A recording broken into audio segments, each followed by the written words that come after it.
अस्सलाम वालेकुम दोस्तों, मैं हूं शाहरुख और आप ये जो सामने स्मार्टफोन देख रहे हैं ये है एक Xiaomi का Redmi K20 Pro और ये बिल्कुल ही ओरिजिनल है। लेकिन बस बदलाव इतना है कि इसमें आपको AMOLED की जगह LCD स्क्रीन मिल जाता है और ये जो है 25,000 की जगह सिर्फ और सिर्फ 10,000 रुपये में मिली है सेकेंड हैंड। तो आप लोग पूछेंगे कि Redmi K20 Pro कोई सेकेंड हैंड इतने सस्ते दाम में क्यों बेचेगा, तो इसके ऊपर मैं पूरी तरह से स्टोरी आप लोगों को समझाऊंगा कि कैसे क्या हुआ और आप लोगों को बताऊंगा ताकि आप लोग आने वाले दिनों में किसी फ्रॉड होने से बच सके अपने साथ। लेकिन सबसे पहले अगर आपने मेरा चैनल सब्सक्राइब नहीं किया, सब्सक्राइब कर लीजिए, बेल आइकन दबा लीजिए, वरना आप ऐसे इंटरेस्टिंग वीडियोज़ को मिस कर जाएंगे।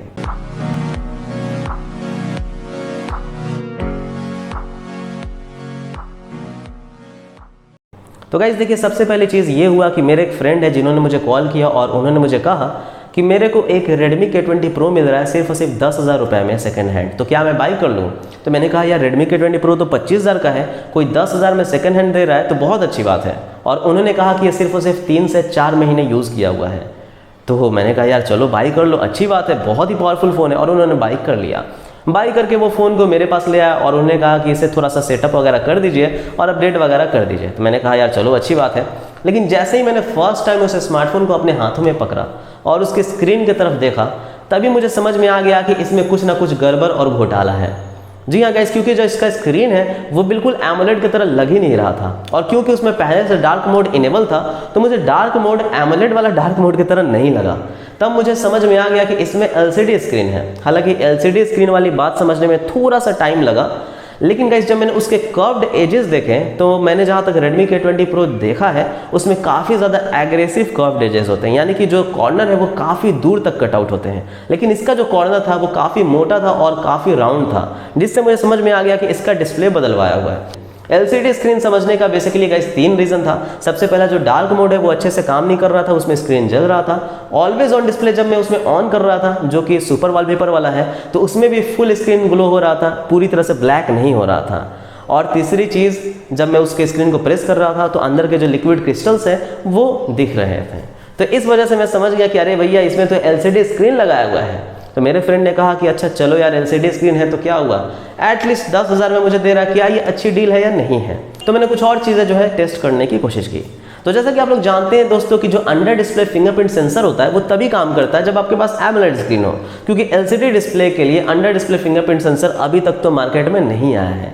तो जब मैं उसमें फिंगरप्रिंट सेंसर को सेट कर रहा था तो फिंगरप्रिंट बिल्कुल भी काम ही नहीं कर रहा था। हालांकि गाइस CIT में जाकर के जब हम लोग फिंगरप्रिंट को टेस्ट कर रहे थे तो वहां पे दिखा रहा था कि फिंगरप्रिंट कनेक्टेड है, इसमें आपको अंडर डिस्प्ले फिंगरप्रिंट सेंसर मिल जाता है, वो दिखा रहा था, यानी कि हार्डवेयर में फिंगरप्रिंट कनेक्टेड था। लेकिन जो फिंगरप्रिंट सेंसर का सेंसिंग लाइट होता है, जो कि ब्लू लाइट होता है काफ़ी तगड़ी, वो लाइट गाइस LCD के पार आ ही नहीं रहा था, क्योंकि AMOLED वाली टेक्नोलॉजी नहीं है, ये तो LCD है।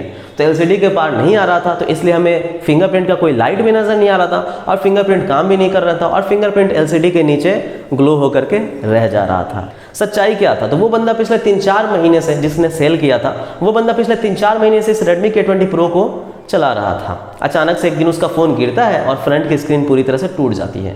वो बंदा जाता है सर्विस सेंटर बदलवाने के लिए। तो जब वो चेंज करवाने के लिए जाता है तो पता चलता है कि भैया उसकी जो प्राइसिंग है वो तो 7,000 रुपये है डिस्प्ले की।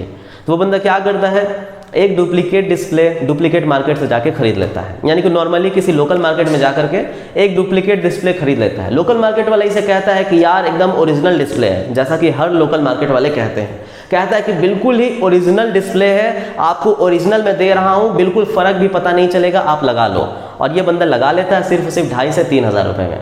3,000 के अंदर, जहाँ 7,000 लग रहे थे, 4,000 डिस्काउंट हो गए, 3,000 के अंदर इसने Redmi K20 Pro में एक स्क्रीन को लगा लिया। लेकिन जिस बंदे ने लगाया उससे भी मालूम नहीं था कि ये जो स्क्रीन है वो LCD है, ना कि AMOLED स्क्रीन। जी हाँ, Redmi K20 Pro के लिए ऑनलाइन LCD स्क्रीन मौजूद है जो कि आप लगा सकते हैं, वो भी 3 से 3,500 में मौजूद है। और इसने भी वही किया, सस्ता पड़ा, इसको लगा लिया, लेकिन इसे नॉलेज नहीं था उतना। तो उसके बाद उसने क्या सोचा कि यार चलो एक बार फूट ही चुका है, पैसा लगा ही चुका हूँ, किसी को बेच देता हूँ।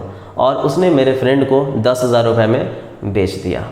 अब देखिए गाइस, यहाँ पे फ्रॉड कहाँ पे हुआ। सबसे पहला फ्रॉड हुआ लोकल शॉप में। जब आप लोकल शॉप में लगाने गए तो उसने बिल्कुल कहा कि भैया ये बिल्कुल ही ओरिजिनल है। और कोई भी स्मार्टफोन अगर आप लोकल शॉप में डिस्प्ले बनवाने जाते हैं, इतना याद रखिए कि लोकल शॉप में आपको बिल्कुल ओरिजिनल चीज़ नहीं मिलेगी, आपको सिर्फ और सिर्फ सर्विस सेंटर में मिलेगा। अगर सर्विस सेंटर से कहीं भी प्राइसिंग आधी कम है या बहुत ज़्यादा कम है, तो आप समझ लीजिए कि वो जो डिस्प्ले है या फिर वो जो बैटरी या फिर कोई भी कंपोनेंट है वो ओरिजिनल नहीं है, वो एक नॉकऑफ है, वो एक डुप्लीकेट है। ये बात आपको समझनी पड़ेगी। अब देखो दोस्तों, ये जो K20 Pro है LCD स्क्रीन के साथ मिल रहा है और 10,000 में मिल रहा है, तो कोई बहुत बुरी डील नहीं है, लेकिन गाइज कोई बहुत अच्छी डील भी नहीं है, क्योंकि अगर आप उसका बाद में डिस्प्ले चेंज करवाओगे तो डिस्प्ले की 8,000 रुपये प्राइस पड़ेगी या 7,000, तो जो प्राइसिंग है वो 17,000 के आसपास चल जाएगा। हाँ, लेकिन अच्छी बात यह है कि आपको काफ़ी ज़्यादा हाई परफॉर्मेंस वाला फ़ोन मिल रहा है सिर्फ और सिर्फ 10,000 रुपये में, तो बाई किया जा सकता है। लेकिन बाई सिर्फ वही कर सकते हैं जो कि गेमर्स हैं, यानी कि जिनको गेम खेलना है, जिनको एमोलेड से मतलब नहीं है। क्योंकि देखो LCD लगाने के बाद अंडर डिस्प्ले फिंगरप्रिंट सेंसर काम नहीं कर रहा, प्रॉक्सिमिटी या लाइट सेंसर काम नहीं कर रहा है, तो ऑटो ब्राइटनेस काम नहीं कर रहा, ऑलवेज ऑन डिस्प्ले भी अच्छे से काम नहीं कर रहा। हाँ, हालांकि ऑलवेज ऑन डिस्प्ले काम कर रहा, सॉफ्टवेयर में आ रहा है, बट वो पूरी की पूरी स्क्रीन जो है वो ग्लो हो रहा है, इसलिए बहुत ज़्यादा बैटरी भी खा रहा है। और क्योंकि LCD स्क्रीन है तो नॉर्मल यूज़ में भी बहुत ही ज़्यादा बैटरी खा रहा है, जितना बैटरी आपको जो है नहीं खाता इस एमोलेड स्क्रीन में। एक और चीज़ की कमी है कि ये सिर्फ 5 पॉइंट मल्टी टच सपोर्ट करता है, यानी कि मैंने फिंगर्स रखे तो 5 ही पॉइंट मल्टी टच को सपोर्ट किया, 10 पॉइंट को नहीं। इसलिए नहीं क्योंकि LCD है, क्योंकि गाइस LCD भी 10 पॉइंट सपोर्ट करता है, लेकिन इसलिए क्योंकि ये एक चीप LCD है, क्योंकि ये डुप्लीकेट LCD है, और डुप्लीकेट LCD में आपको 5 पॉइंट मल्टी टच ही मिलते हैं और किसी किसी में तो 2 पॉइंट मल्टी टच ही मिलते हैं।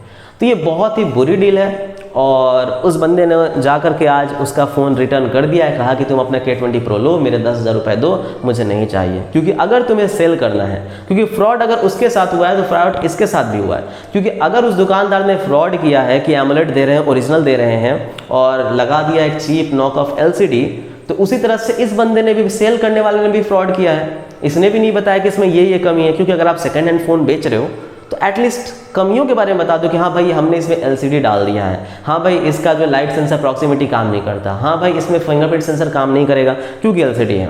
तो अगर आप ये सेल कर रहे हो तो बता दो, उसके हिसाब से इंसान प्राइस लगा करके ले लेगा। लेकिन अगर आप झूठ बोलोगे और फिर सेल कर दोगे उसको कि हाँ भाई K20 Pro है, ले लो, इतने सस्ते में मैं दे रहा हूँ, that is not a good thing.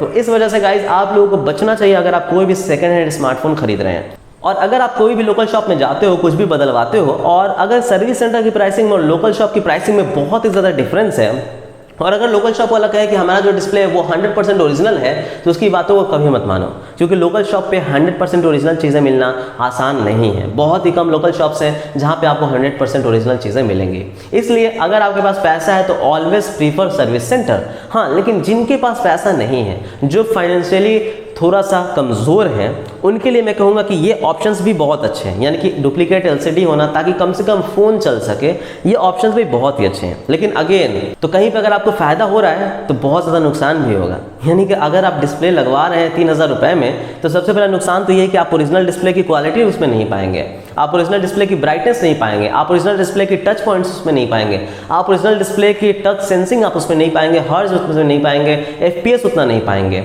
आप ओरिजिनल डिस्प्ले की आप सैचुरेशन कलर लेवल्स भी नहीं पाएंगे, बहुत सारी कमियां आ जाएंगी। और यहाँ तो एमोलेड से LCD ही बन गया है, तो अब और हमें क्या कहना है। जो ब्लैक्स है वो बिल्कुल ही घटिया दिख रहे थे, और साथ ही साथ जो FPS है, जब मैं स्क्रीन को स्क्रॉल कर रहा था तो वो 30 के आसपास नजर आ रहा था, हालांकि ये 60 हर्ट्ज का डिस्प्ले था।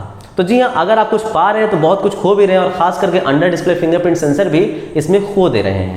तो इस वजह से गाइज ये वीडियो थी आप लोगों को बस जागरूक करने के लिए कि अगर आप कहीं भी डुप्लीकेट फ़ोन्स बाई कर रहे हैं, अगर आप कहीं भी सेकंड हैंड फ़ोन्स बाई कर रहे हैं, या फिर अगर आप कहीं भी डुप्लीकेट डिस्प्ले लगा रहे हैं, तो कुछ बातों का ख्याल रखें, जिससे आपका जो फ़ोन है वो सुधर जाएगा और संवर जाएगा। अगर वीडियो पसंद आए तो चैनल सब्सक्राइब कीजिएगा, हमें लाइक से कमेंट कीजिएगा। मैं रोजाना आप लोगों के लिए ऐसे अच्छे वीडियोज़ लेकर के आता रहूँगा। थैंक यू दोस्तों, बाय बाय, जय हिंद।